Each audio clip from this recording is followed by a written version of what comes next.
Okay, so we continue with Halachah number 6. And it says, at what age the father is obligated to teach his son? That's, this all of these questions, all these halachas, very, very practical, applies to us every day of our lives, right? At what age the father is obligated to teach his son? Number 26.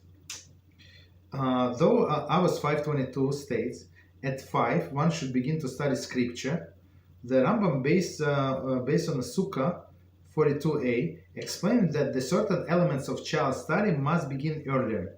So of course we don't wait until 5 years old, even like 2 years old when they start speaking. You start teaching them little by little. You say Shema Israel and other things. Say Amen, say blessings.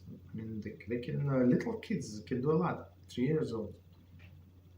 When, so continue with Rambam. When a child begins to speak, his father should teach him Torah, Tziva, Lonu Moshe.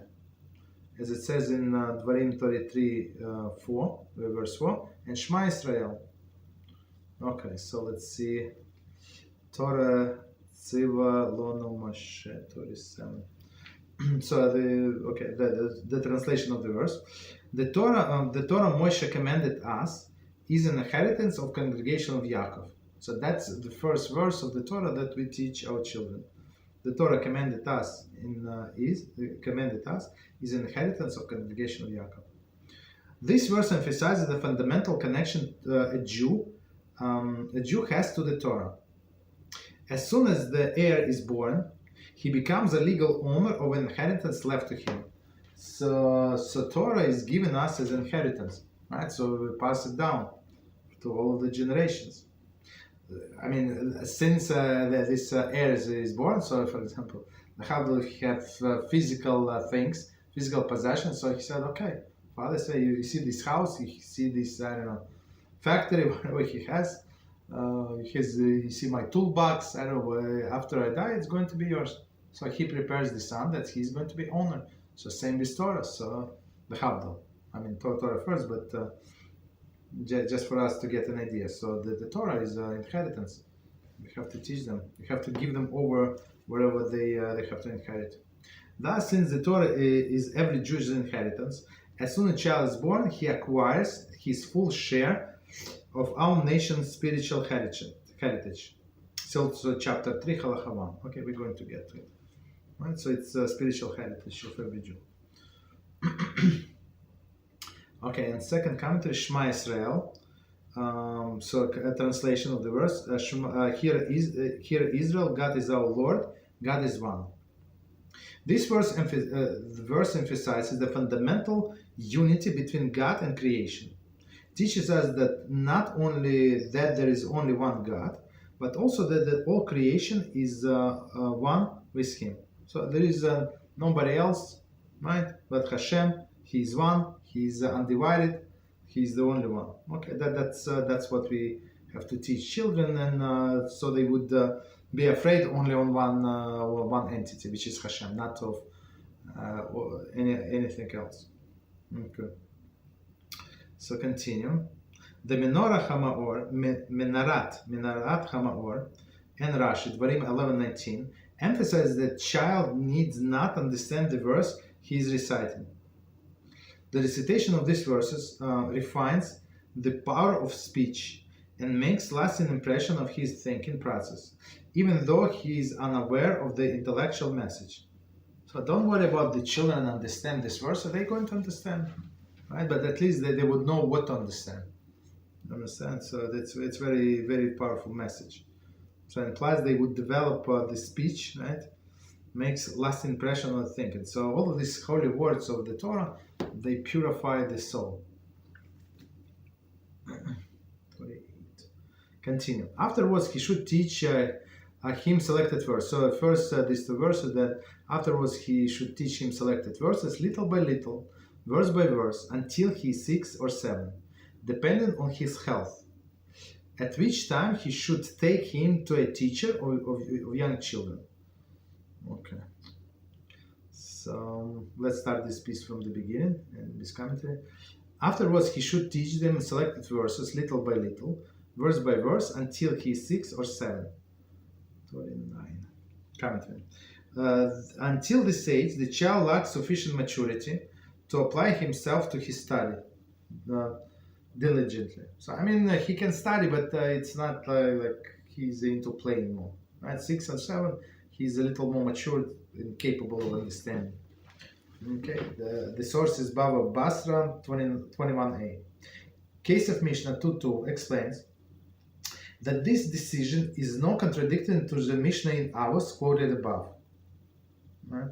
The latter can be interpreted to mean that after completing 5 years, so after the 5 years, there is the beginning of the 6th year. So meaning what? So beginning of the, like 5 years and 1 day. So like on his birthday, it's like so his day of the birthday. I mean, they say it's already next day. So it's like he entered his 6th year. And I don't want to confuse anybody, but he's 5, but he's going on 6. Right? That's why they say there is no contradiction. However, the Sefer Mitzvah Hagadol, Positive Commandment 12, interprets the injunction from Avos to mean that when the child becomes 5, his father teaches him to read at home, and when he becomes 6 or 7, he is taken to school. Okay. It is also possible to interpret the Rambam's words in this fashion. Okay. So, I mean, there is no contradiction. 5, and then when he's ready, 6 or 7, so you take him to school. Indeed, that interpretation is more likely. Though the above mentioned Mishnah states at 18 one should marry, Rabbi in Hilchot issued 15.2 states that a man is obligated to marry at the age of 17. Okay, so Mishnah said 18, 17, so why is that? Thus we see that he interpreted the different verses of the Mishnah to mean in his year he should marry, right? So meaning 17 and 1 day, it's already 18 years old. So it's not like Rambam does not know the translation of the numbers. He knows, of course, right? So I mean this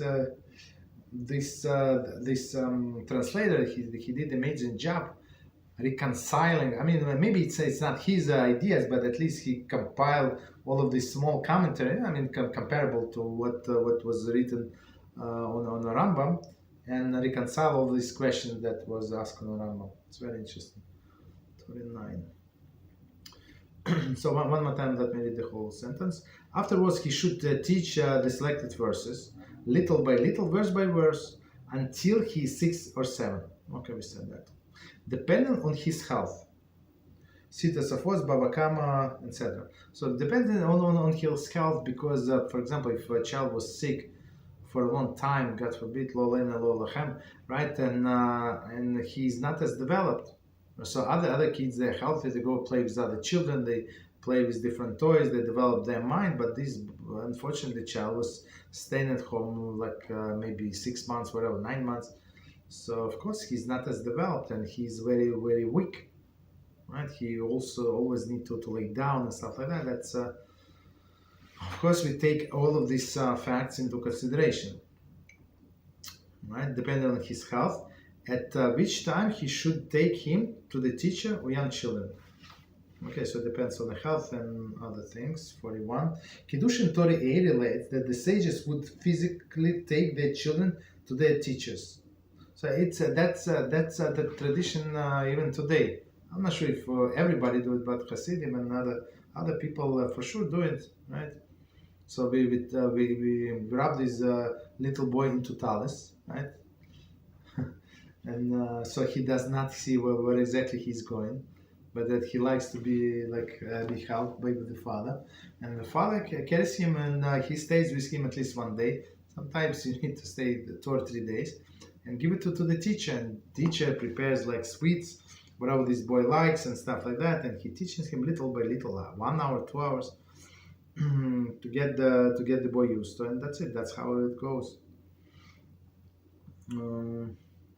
To the teacher of young children, commentator, but the child will begin to study of the written law, or written Torah, in an organized fashion. So as we said before, the father teach him here, verse here, verse there, to see, like, depends on how child is developed. Of course, by now the child must know all these blessings, like many halachas he would know, right? But to learn the Torah, maybe the father does not have such enough time, right? If he works full time, by the time he comes home, have his dinner, so that the child has to go to bed already, right? Bava Basra, same place, relates that Rabbi Yehoshua ben Gamla established the fixed rule requiring all parents to take their children to teachers at this time. Okay. See chapter 2, Halachah 1 and 2 for further elaborations. Okay, we're going to get to that. So.